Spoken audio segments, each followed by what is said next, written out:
Do you ever feel frustrated, disconnected, or like something inside of you is just off? Or even worse, you feel like you're in a cycle you can't seem to find a way out of? This isn't random.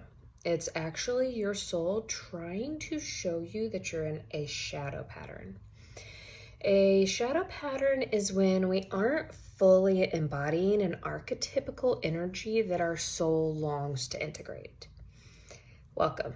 I'm Brandy. I've spent the last 15 years on a spiritual and self-empowerment journey.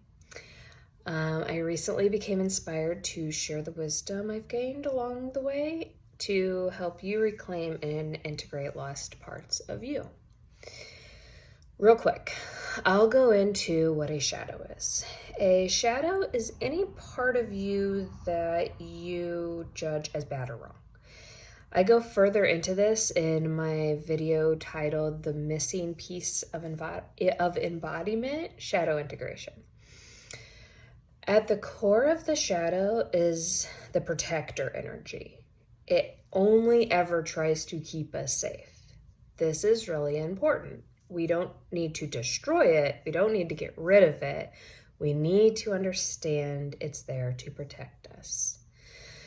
Yet, often we develop patterns that keep us feeling stuck in life, leaving us with emotions of frustration and being in a never-ending loop or cycle. There are 3 common signs we're stuck in a shadow pattern. 1, triggered emotions and overreactivity. This one is huge. How this can show up in your body. You can have heat in the chest, a racing heart, a tight jaw. That's a big one. Examples of the archetype that we may be refusing to integrate when we feel triggered and overreactive could be the lover. The shadow quality at play here could often be jealousy or fear of rejection. Another archetype that we could be failing to embody is the caregiver. So we end up feeling resentment about overgiving. The shadow in these cases here is trying to protect your longing for connection and intimacy. Feeling triggered and overreactive are protective strategies. They are used by our egos to keep us safe. But ironically, they are the very things that push away connection and intimacy. Number 2.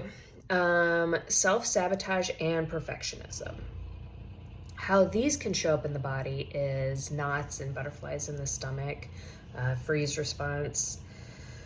An example of an archetype that we may be refusing to fully integrate when we feel self-sabotage and perfectionism could be the artist. A shadow quality here that leads to self-sabotage could be comparison or envy.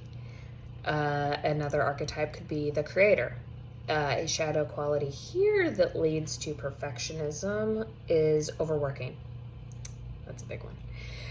Because when we overwork, we are trying to push ourselves to prove we have value.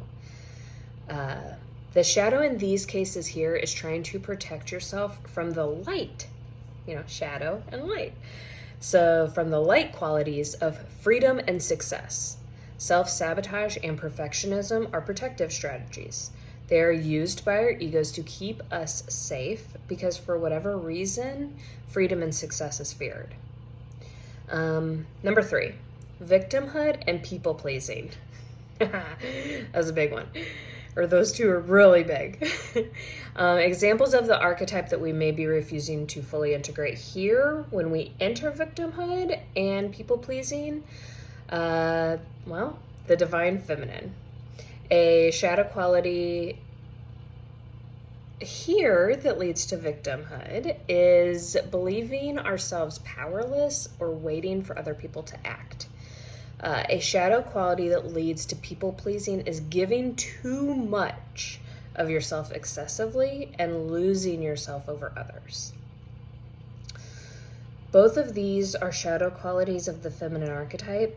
Being in victimhood protects us from being hurt or direct engagement or asserting our needs. That can feel scary, and so instead, victimhood feels safer. Being a people pleaser protects us from conflict, rejection, or abandonment.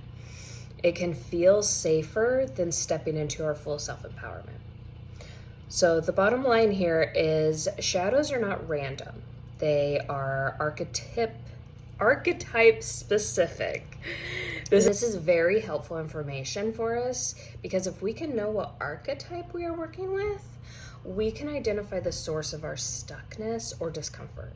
We can recognize we're no longer in need of protection from our ego's shadow parts. We can begin to see when the shadow is at play, accept it's there to protect us, give love to it, because it's only there to protect us, and from there we can make new choices. So I invite you to share below if you have found a shadow pattern in your life. If so, which one feels the hardest to be in? Maybe people-pleasing or self-sabotage, perhaps one I've not yet discussed. So that is all for now. See you in the next video, and I hope that you have a wonderful day.